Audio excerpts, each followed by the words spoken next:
Bom, então a gente hoje vai dar continuidade aí aos nossos aulões de conhecimentos gerais e a gente vai tratar aí de duas RDCs que são super importantes e são continuidade do assunto que a gente começou na semana passada sobre a RDC 31, né, que dá conta aí da equivalência farmacêutica e perfil de dissolução comparativo. E agora a gente vai então falar da 742, que é bem extensa, né? Ela vai falar aí dos critérios. Ela não é muito extensa, mas ela tem muitos detalhes que eu acho que podem ser alvo da banca, uma vez que ela foi recentemente incluída aí para esse ano.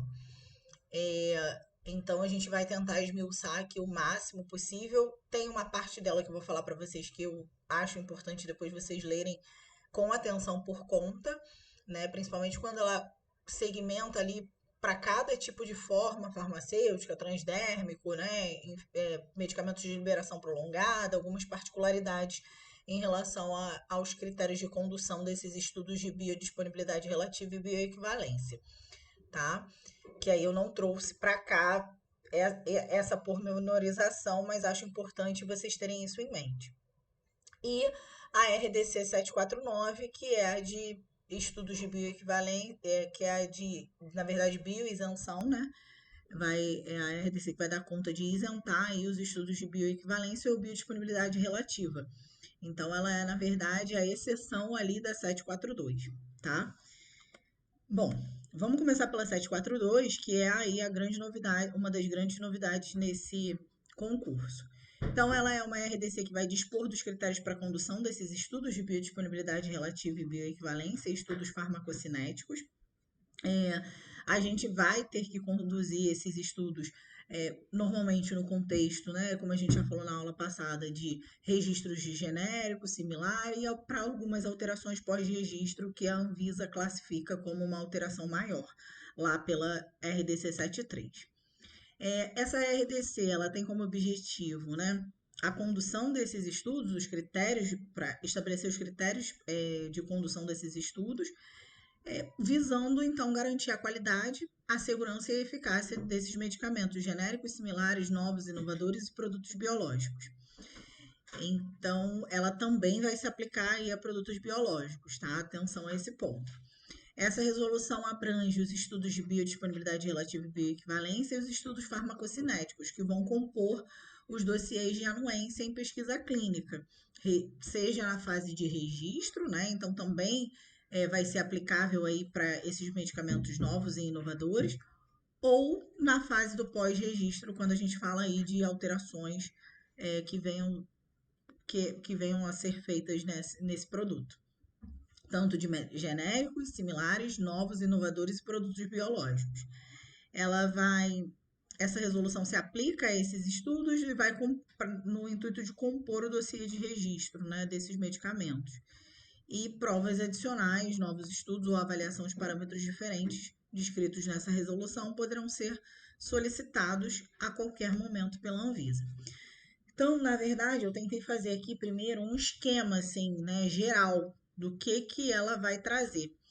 Então, como ela vai estabelecer os critérios para a condução desses estudos, que são estudos realizados em vivo, né? E aí, por isso, vai estar dentro do contexto dessa legislação também a fase de pesquisa clínica, né? Condução ali com os participantes de pesquisa, né? Os voluntários. E, de forma geral, ela vai dar conta ali da etapa clínica, a administração, né, delineamento desse estudo, a quantificação dessas amostras que vão ser obtidas desse estudo, a coleta, né, desses dados e tratamento desses dados, para que a gente faça ali uma avaliação da farmacocinética, né, através de aplicação de ferramentas estatísticas e ao final a gente possa então dizer se aquele produto ele é bioequivalente ou não a um produto a um referência ou um produto comparador, se a gente estiver falando aí, ou um medicamento comparador, se a gente estiver falando no contexto de alterações pós-registro. E aí, na etapa clínica, os principais tópicos que ela vai trazer ali dentro da RDC é a questão de características desses participantes de pesquisa, né? se eles serão pacientes ou não, e aí tem algumas questões que vão poder definir isso. Em geral, são participantes saudáveis, né, que não são portadoras de nenhuma patologia, mas em alguns casos, que ela vai ser bem específica, a gente pode tratar aí pacientes, né, trabalhar com pacientes mesmo. E tudo isso buscando ali assegurar a segurança desses participantes de pesquisa e, sobretudo, também a segurança desse medicamento que está pleiteando aí um espaço, um registro, um espaço aí no mercado. Vai trazer ali a questão da administração, se esse estudo ele vai ter que ser conduzido com esses participantes em jejum, alimentado, né? Se trata ali de uma liberação convencional ou modificada, isso ali vai ser tratado dentro da RDC e vai cada um desses, desses estados, né? Vai demandar ali algumas ações e vão ser aplicáveis em alguns contextos, que a gente vai falar também. E esse delineamento ele vai poder ser do tipo crossover, paralelo ou dose única. A gente vai falar sobre isso. E a quantificação pode, o objetivo é quantificar o analito, seja na matriz sangue, plasma, soro e matrizes biológicas, né, de forma geral. E essas coletas, né, esses dados vão dar conta de trazer para a gente informações acerca da absorção, da concentração máxima, do perfil de eliminação, do Tmax, do tempo de meia-vida desse medicamento e outros parâmetros, né, que vão ser importantes para que a gente correlacione ali com parâmetros farmacocinéticos. Então, a gente vai estudar, por exemplo, a área sobre a curva obtida aí desse perfil de biodisponibilidade a fim de saber ali essa questão da absorção e da eliminação desse fármaco ali dentro do organismo do participante de pesquisa, assim como a concentração máxima e o Tmax, que vão ser parâmetros super importantes para ao final a gente dizer se aquele medicamento é bioequivalente ou não àquele outro referência ou comparador. E sempre aplicando ferramentas estatísticas bem específicas, e a legislação vai, inclusive, indicar que tipo de tratamento estatístico você deve fazer. E caso você não opte por fazer aquele recomendado dentro do contexto da legislação, ela também é muito clara, deixando a necessidade de que a empresa vai ter que justificar porque não fez o uso daquela ferramenta indicada. E como resultado, né, é saber se de fato aquele medicamento é ou não bioequivalente. E aí, dentro, né, desse contexto, então, a gente tem algumas definições importantes que a gente precisa entender bem, porque elas vão ser aplicadas ao longo de toda a legislação. A primeira delas que eu destaco é essa questão do analito, que é justamente, a gente já definiu lá no contexto da 166 e aparece aqui de novo, e é, né, basicamente a mesma coisa, é um composto químico específico que a gente deseja mensurar em uma matriz. Só que nesse caso, a legislação traz uma definição bem específica em relação, quando se refere a ser uma matriz biológica, né? Uma vez que, como eu falei, a gente vai sempre quantificar essas amostras em amostras biológicas, né, desse paciente, seja no sangue, seja na urina, a depender ali do que a gente esteja querendo estudar em relação à farmacocinética desse ativo. Biodisponibilidade vai ser a velocidade e extensão de absorção de um princípio ativo proveniente de uma forma farmacêutica a partir de sua curva concentração versus tempo na circulação sistêmica ou sua excreção na urina, medida com base no pico de exposição e na magnitude da exposição ou exposição parcial. Enquanto isso, a biodisponibilidade relativa vai ser a comparação de duas curvas de biodisponibilidade, né? Então, de dois perfis de biodisponibilidade de produtos que foram submetidos ao mesmo desenho experimental, tá? Então, é muito importante a gente entender isso, que precisa estar ali no mesmo desenho experimental.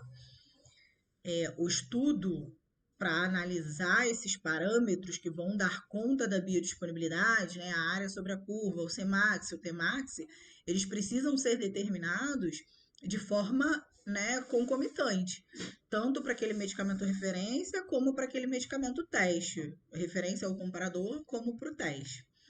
E a bioequivalência é a demonstração de biodisponibilidades equivalentes entre produtos. Então, na verdade, quando eu comparo biodisponibilidades, eu estou falando da biodisponibilidade relativa. E se essas biodisponibilidades forem, a câmera tá ligada. Se essas biodisponibilidades elas forem equivalentes, né, elas tiverem um perfil semelhante, aí sim eu vou poder me referir ao termo bioequivalência, que é justamente a demonstração dessa equidade entre esses perfis de biodisponibilidade dos produtos estudados. Equivalente farmacêutico a gente falou pra caramba, né, na última aula, mas só para a gente resgatar, são medicamentos que vão possuir a mesma forma farmacêutica, a mesma via de administração e a mesma quantidade da substância ativa. Isto é, mesmo sal ou éster da molécula ativa podendo ou não conter recipientes idênticos. A mesma quantidade da substância ativa, a gente precisa lembrar que tem casos em que eu vou poder ter produtos equivalentes do ponto de vista farmacêutico, né?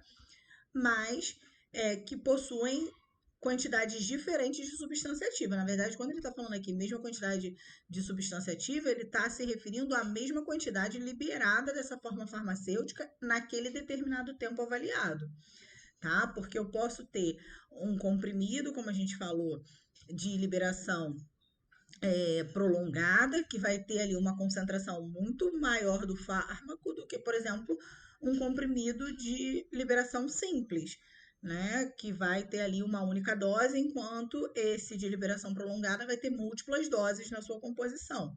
E aí, consequentemente, não vou ter inicialmente a mesma quantidade do fármaco, mas necessariamente eu preciso garantir que naquele intervalo de tempo estudado eu tenho a mesma quantidade de fármaco sendo liberada, para que eles possam então ser equivalentes farmacêuticos, tá?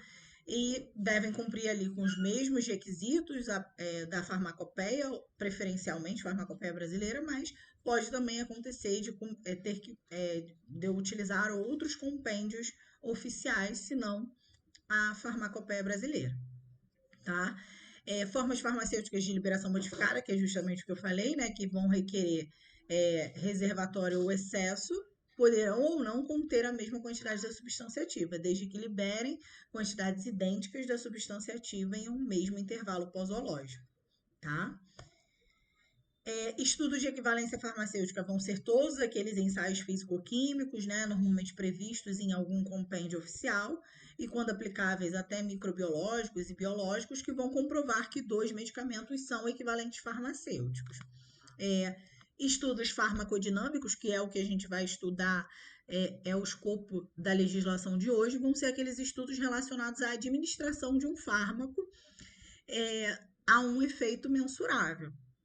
Então, a gente vai administrar esse fármaco num participante de pesquisa e vai observar o comportamento dele e fazer ali algumas medidas que vão estar muito relacionadas com a descrição da minha farmacocinética também. E, obviamente, a gente espera ver um efeito que também seja mensurável, né? A melhora aí, se eu estou fazendo um ensaio para um analgésico, eu espero ter uma diminuição da dor ao final, tá? Evento adverso é qualquer ocorrência médica desfavorável em um paciente ou participante de pesquisa clínica no qual haja sido administrado o medicamento, sem que necessariamente exista uma relação causal com o tratamento, podendo ser qualquer sinal desfavorável e não intencional, sintoma ou doença temporalmente associado ao uso do medicamento. Então, o evento adverso é um termo bem mais genérico que vai remeter a qualquer ocorrência desfavorável, a qualquer ocorrência não esperada durante o uso daquele tratamento, o que não necessariamente está relacionado ao meu medicamento, porque se estiver relacionado, comprovadamente lá pelas ferramentas que vocês estudam aí bastante na farmácia hospitalar, a gente vai ter então o que a gente chama de reação adversa a medicamento, né? Então, o evento adverso é um termo mais amplo e dentro dele existe a reação adversa a medicamento. Medicamento comparador é o medicamento com o qual o produto teste será comparado. Medicamento de índice terapêutico estreito é o medicamento que apresenta uma margem de segurança estreita, possuindo concentração terapêutica próxima da concentração tóxica. Medicamento de referência vai ser o produto inovador registrado na Anvisa e comercializado no país, cuja eficácia, segurança e qualidade foram comprovadas cientificamente por ocasião do registro, e o teste vai ser o medicamento submetido ao estudo de biodisponibilidade relativa ou bioequivalência, e estudo farmacocinético ou estudos farmacocinéticos de produtos biológicos, que é comparado a um medicamento comparador. Participante de pesquisa vai ser o indivíduo que, de forma esclarecida e voluntária, tá? Ou sob esclarecimento e autorização de seu responsável legal, para alguns casos, por exemplo, quando a gente trata ali de estudos bem específicos no público pediátrico, ou por algum motivo aquele participante de pesquisa ele não tem a capacidade ali de responder por si, né? E aí necessariamente ele precisa ali que um responsável legal responda por ele. Então, mediante essa autorização do responsável, a gente também vai poder incluir esse indivíduo dentro de um estudo e ele vai ser considerado um participante de pesquisa. O protocolo de estudo é o documento que vai descrever os objetivos, o desenho, a metodologia, as condições e estatísticas e a organização de um ensaio. Dentro desse contexto, um termo bastante importante vai ser o termo, um conceito bastante importante é o termo de consentimento livre e esclarecido, que vai ser o documento no qual vão estar ali explicitados tudo que vai acontecer durante o estudo para que o participante, o futuro participante de pesquisa, né, aquele voluntário que venha a ser um participante de pesquisa, tome ciência, né, de forma com uma linguagem clara, objetiva, de fácil entendimento e o mais completo possível, e então conceda ali a anuência para sua participação durante o estudo, tá? E, por exemplo, quando a gente fala do público pediátrico, esses termos de consentimento livre e esclarecido, a criança precisa entender esse termo.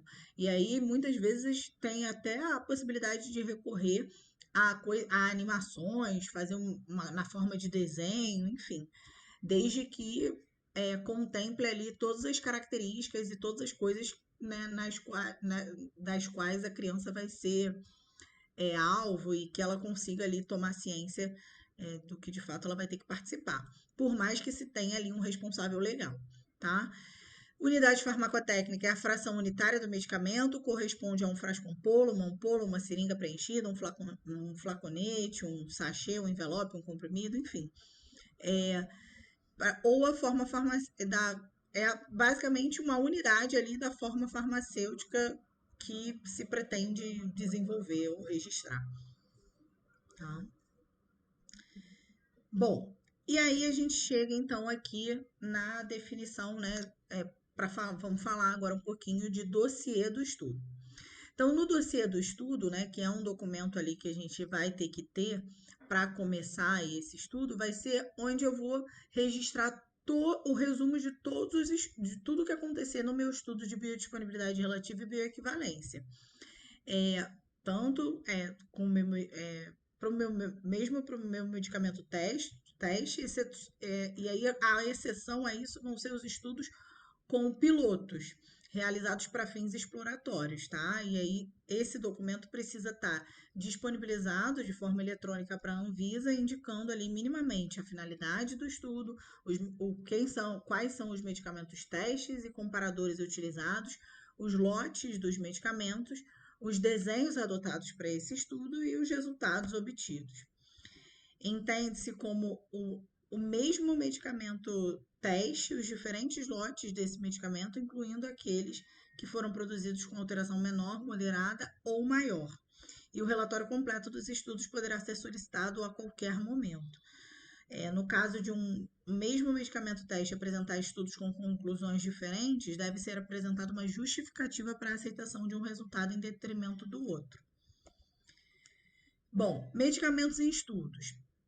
Previamente ao início do estudo de bioequivalência e biodisponibilidade relativa, os medicamentos teste e comparador devem ser analisados conforme as diretrizes da RDC 31. Por isso a gente falou primeiro dela, né? E aí lembrar lá que era possível, mesmo quando a gente percebesse que aqueles perfis de dissolução não eram semelhantes, ou seja, a gente não tinha a princípio uma equivalência ali do ponto de vista farmacêutico, a gente poderia, em alguns casos, partir ali para provar essa bioequivalência no ensaio em vivo. Então, é justamente isso que ele fala aqui. A diferença de teor do fármaco entre o medicamento teste e comparador, quando esses forem de uma mesma concentração, não deve ser superior a 5%. Quando o estudo de equivalência farmacêutica não for aplicável, devem ser apresentados laudos de controle de qualidade de cada um dos medicamentos empregados no estudo. Porque lembra, né, para esse caso em que, por exemplo, o meu medicamento não deu o equivalente farmacêutico lá nos testes físico-químicos. E mesmo assim eu quero fazer meu ensaio de biodisponibilidade relativa à bioequivalência. Eu posso. Inclusive, ele é soberano, porque, como eu disse, existem alguns casos, por exemplo, quando a gente tem mecanismos que são importantes para a absorção daquele fármaco e só acontecem em vivo, a gente não vai conseguir, de repente, garantir essa equivalência in vitro, num estudo, por exemplo, comparando o perfil de dissolução, porque a gente precisa ali de enzimas, de um ambiente que só em vivo a gente consegue mimetizar, né? Só em vivo a gente consegue ter, para entender como se dá essa absorção. E aí, por isso, esses estudos de biodisponibilidade relativa e bioequivalência vão ser soberanos. Eu vou poder ter ali 2 medicamentos bioequivalentes, mesmo tendo dado negativo lá inicialmente. Só que, nesse caso, eu preciso necessariamente apresentar laudos minimamente de controle de qualidade de cada um dos medicamentos empregados no estudo, tá?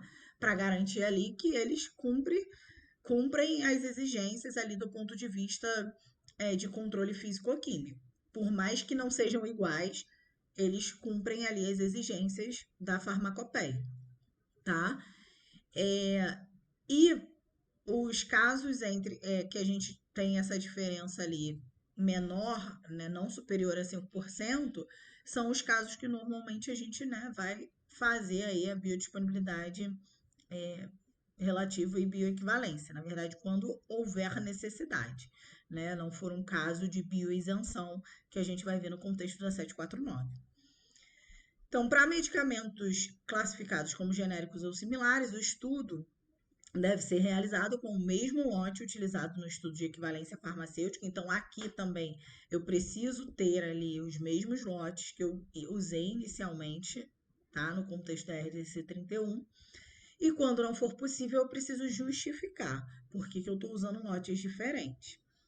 E para a realização das provas de equivalência farmacêutica e biodisponibilidade relativa, o medicamento comparador deve ser adquirido em território nacional, exceto quando se tratar ali de um medicamento importado, tá? E indisponível, portanto, no mercado nacional, então não tem jeito.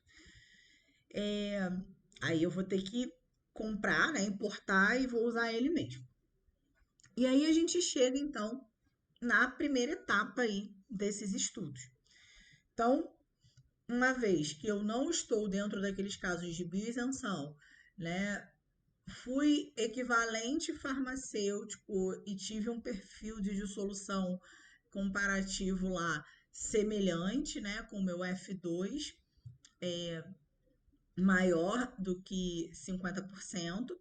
Então, e tenho ali uma diferença não superior dos teores, trago para o estudo de biodisponibilidade relativa.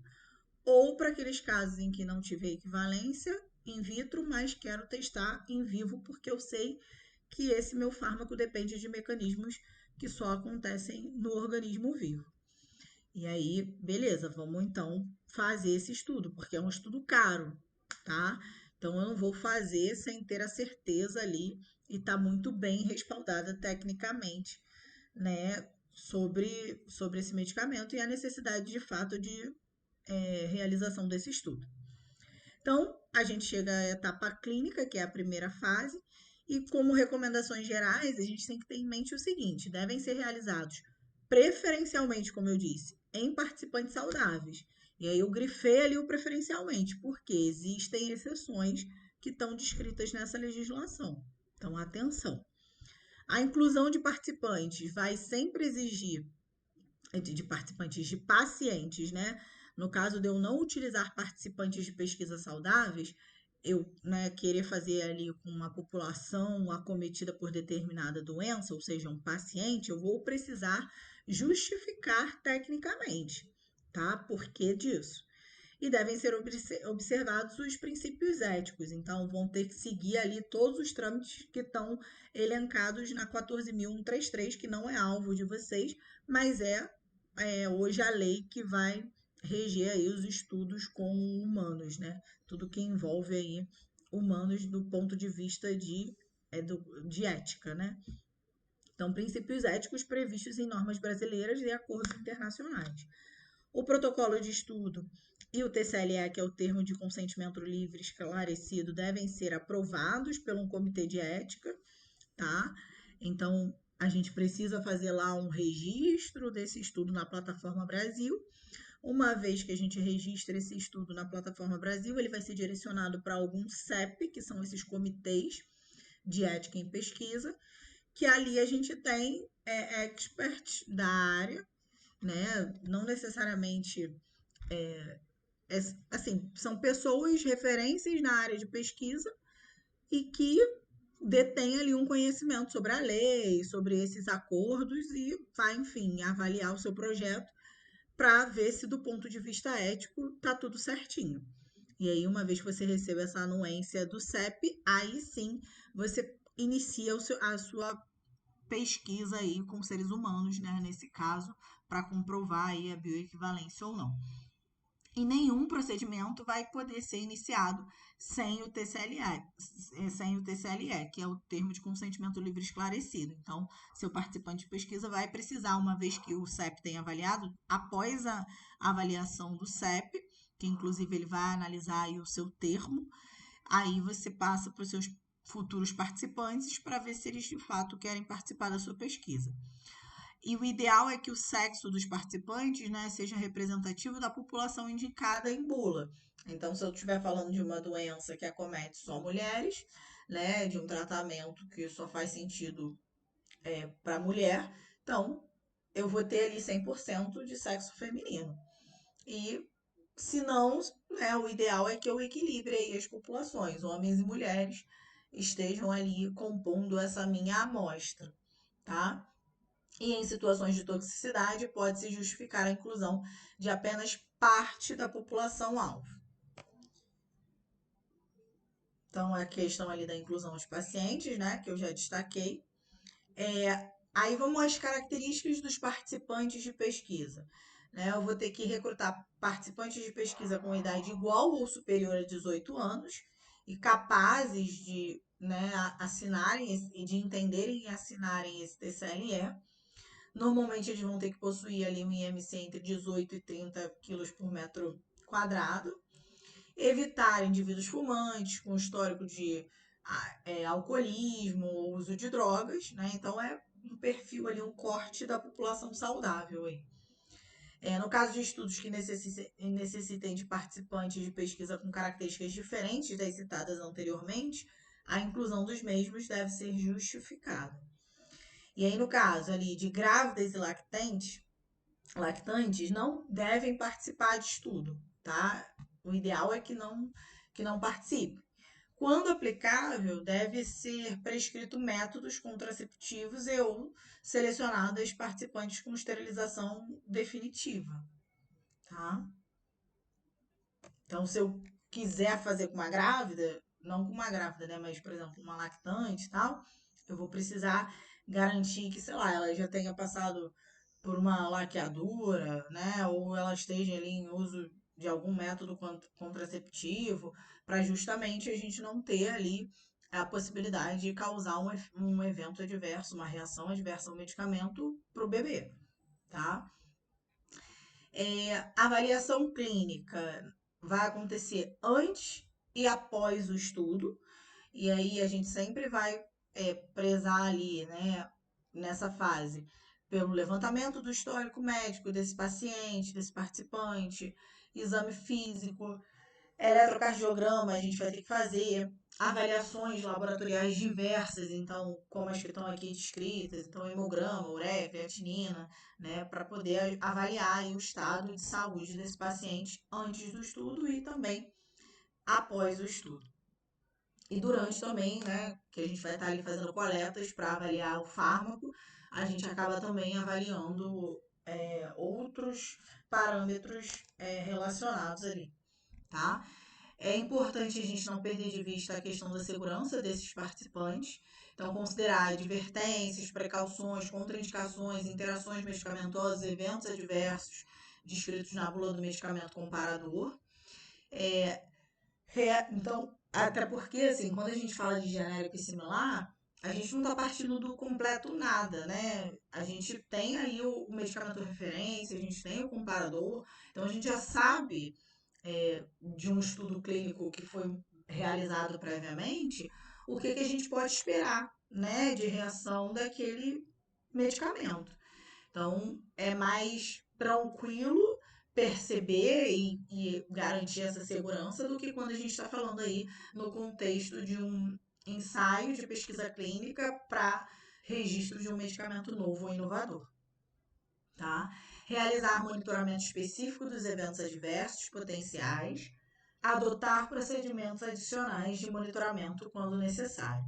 E aí sempre fazer o registro de eventos adversos, preenchimento obrigatório de formulário específico e registro dos procedimentos adotados para controle e tratamento. Inclusive, quando a empresa vai submeter a avaliação do CEP, ela precisa informar quais são os riscos relacionados a esse desenho, né, a essa pesquisa, e quais seriam as medidas de contingenciamento em caso de ocorrência de algum daqueles riscos, né, de materialização de algum daqueles riscos. E aí a gente vai sempre avaliar esses eventos, né, de acordo com a intensidade, gravidade, causalidade, evolução e intervenção realizada. E em relação ao uso de medicamentos concomitantes, o ideal é que a gente tenha ali um perfil de participante de pesquisa que não utilizem fármacos que venham a interferir na farmacocinética do fármaco que está sendo alvo ali do estudo, né? Ou mesmo possam interferir na codificação analítica. E o ideal é que sejam utilizados, então, caso o paciente faça uso de outros medicamentos, né, e a gente saiba que pode haver ali alguma interferência ou não, ou esteja na dúvida, o ideal é que a gente utilize durante ali toda a análise eles, então, como padrões internos, porque aí dessa forma a gente consegue garantir que no meu controle também é como se minhas amostras de controle também estivessem sofrendo a mesma influência que as amostras do meu paciente. E aí, consequentemente, eu consigo então comparar se de fato esses fármacos que ele faz uso, né, esses medicamentos que ele faz uso, contêm fármacos que interferem ali do ponto de vista analítico, pelo menos, para o meu estudo. E além disso, a gente também tem que considerar a questão da fenotipagem e genotipagem. Uma vez que esses fármacos eles vão ser alvo de metabolismo e a gente sabe que de acordo com o genótipo, né, o fenótipo que aquela pessoa apresente, a gente tem aí metabolizadores rápidos, metabolizadores lentos, a depender aí do tipo de enzima, de expressão que esses participantes venham a apresentar. E aí, assim, uma solução até para diminuir essas interferências aqui que eu estou falando para vocês, e que a legislação vai trazer, é quando a gente utiliza o próprio paciente como controle dele mesmo. Então, numa determinada fase do estudo, ele está recebendo ali o medicamento, na outra fase do estudo, ele não vai receber o medicamento. E aí é como se ele fosse o controle dele mesmo, né? E aí a gente diminui essa interferência desses fatores dentro do desenho do estudo. Tá? E aí permite distribuição equilibrada. O ideal é que a gente, né, se a gente detecta por estudos ali de fenotipagem e genotipagem que a nossa população tem perfis diferentes, o ideal é que a gente faça uma distribuição no grupo de maneira equilibrada, desses metabolizadores lentos ou metabolizadores rápidos, tá? Que possam haver ali dentro da minha população. E podem ser utilizadas por razões de segurança do paciente, tá? Ainda na etapa clínica, os fármacos cujos estudos devem ser conduzidos em pacientes. Quais vão ser os casos, né? Porque a gente falou que, na maioria das vezes, vamos prezar ali pelo indivíduo saudável, mas a legislação traz ali algumas exceções para os quais a gente vai poder conduzir esse estudo em pacientes. Quais são elas?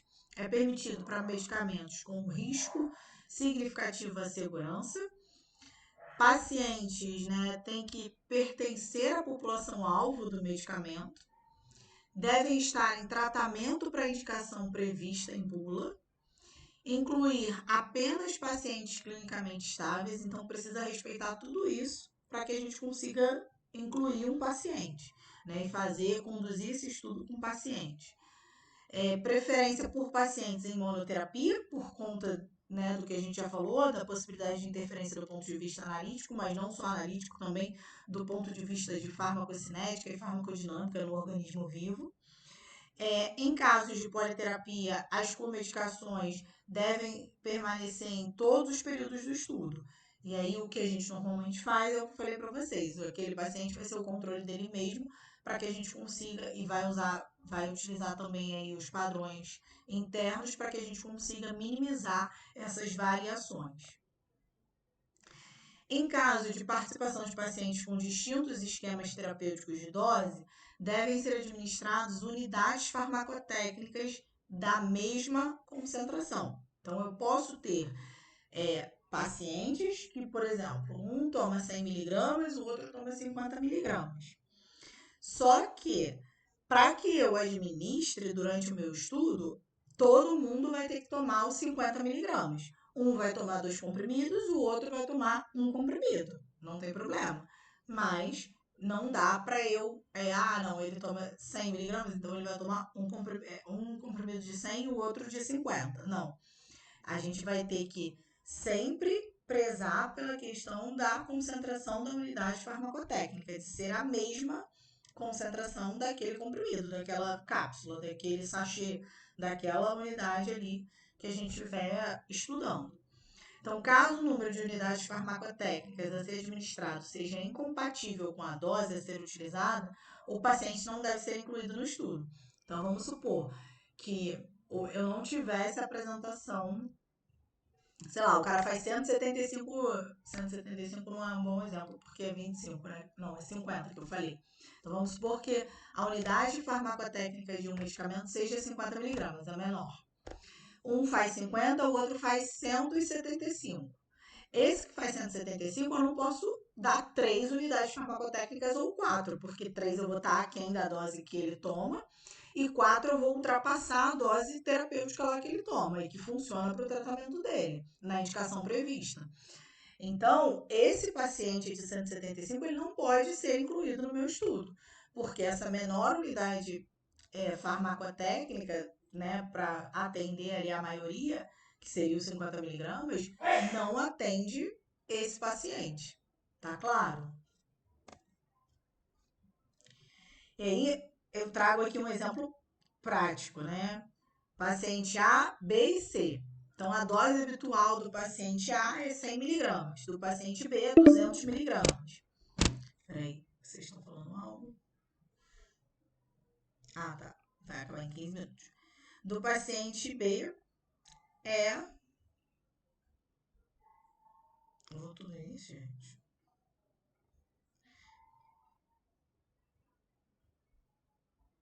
Do paciente B é 200 miligramas, do paciente C 300 miligramas.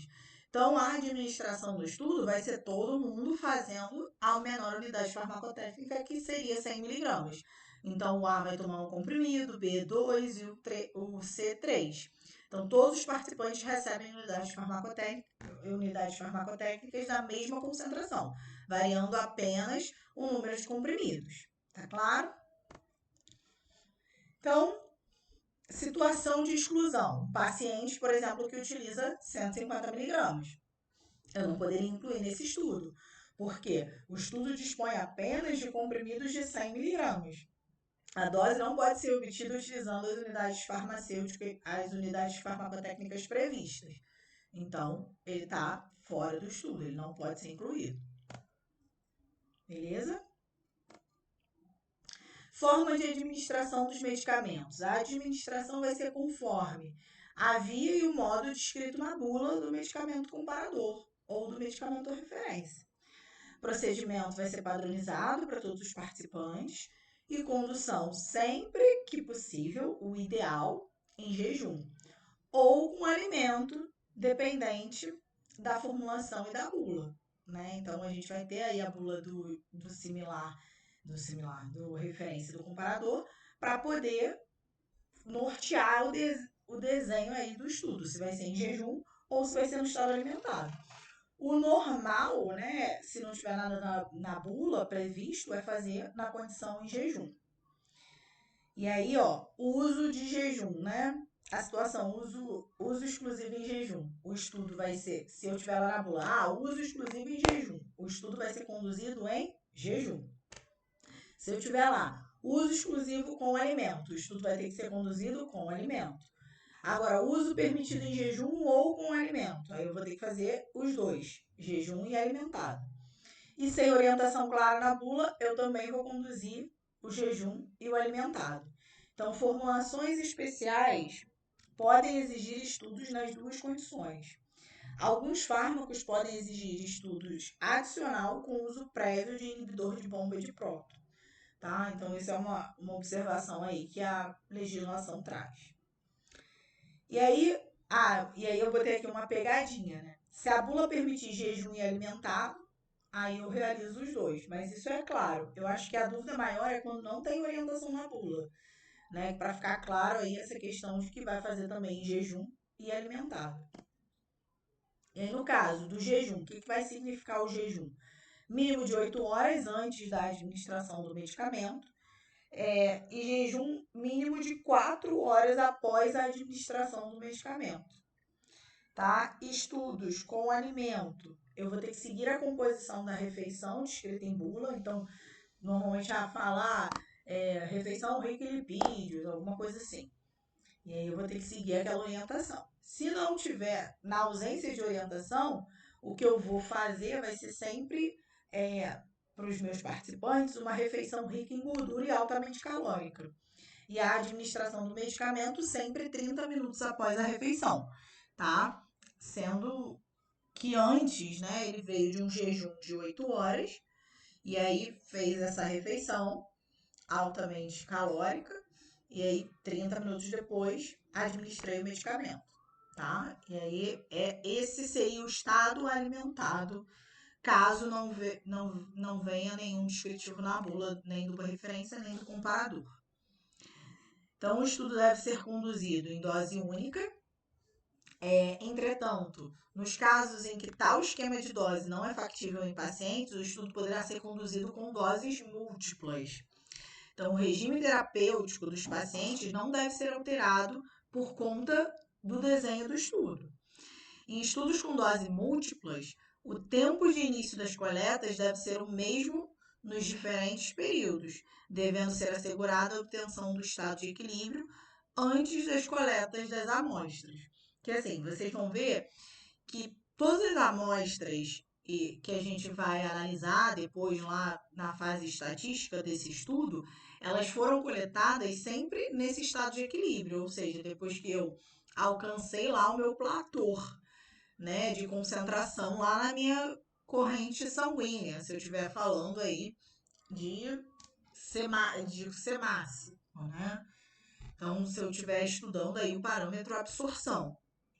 E aí, para doses múltiplas, não vai ser diferente. Eu vou ter que garantir ali que essas coletas sejam feitas após eu alcançar esse estado de equilíbrio. Ok?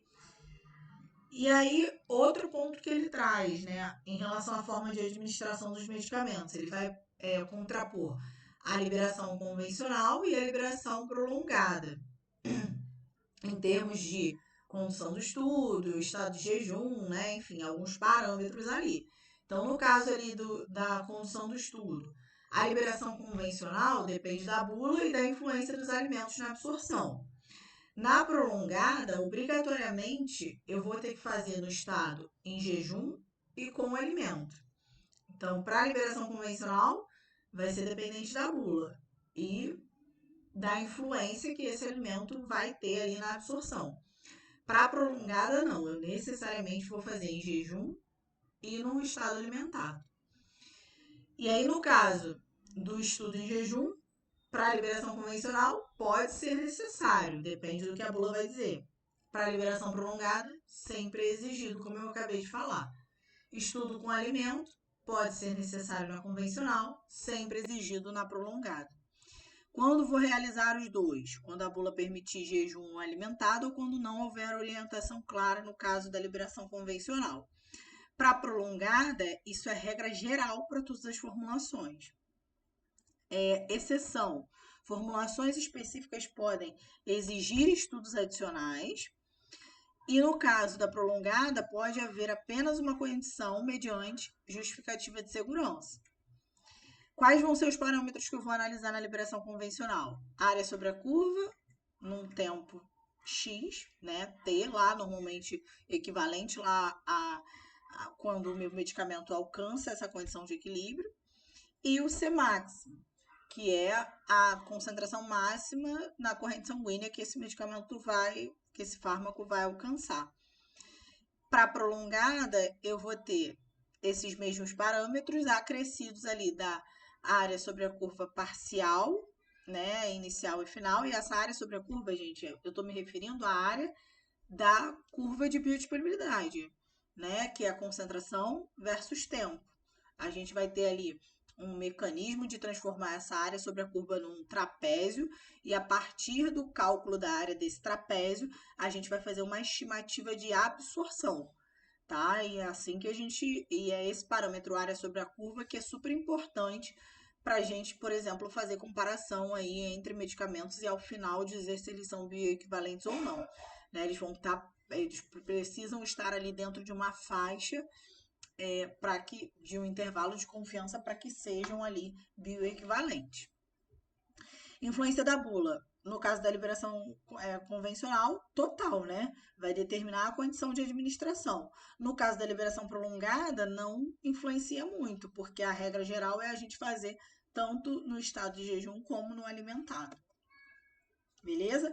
E aí, liberação prolongada, a gente precisa lembrar que é aquela liberação que tem múltiplas doses ali dentro, né? Um sistema reservatório ou outro, que vai sendo liberado paulatinamente ali ao longo de um intervalo de tempo maior, 24 horas, né? Isso melhora aí a adesão do paciente, tem várias vantagens do ponto de vista do paciente, tá?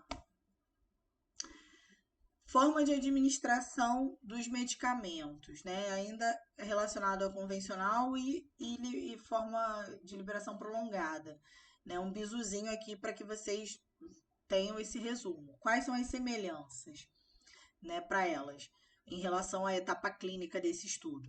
A administração conforme bula do medicamento comparador, necessidade de padronização para todos os participantes, avaliação da bioequivalência, utilizando a área sobre a curva e o C máximo, e a possibilidade de influência dos alimentos sobre a biodisponibilidade.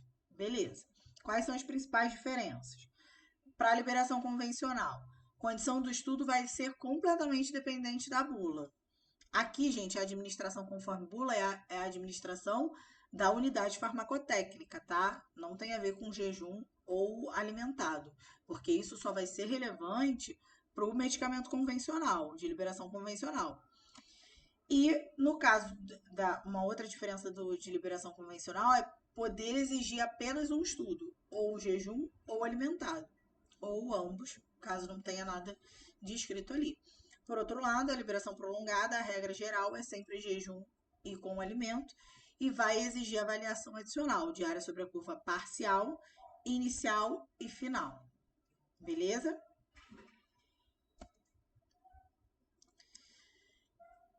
Agora a gente vai entrar na parte de delineamento do estudo farmacocinético. Então, até agora a gente falou da etapa clínica, aspectos gerais da etapa clínica. E aí passamos aí por alguns pontos importantes. Eu vou parar aqui e vou continuar no próximo link, para a gente poder falar aqui do delineamento farmacocinético.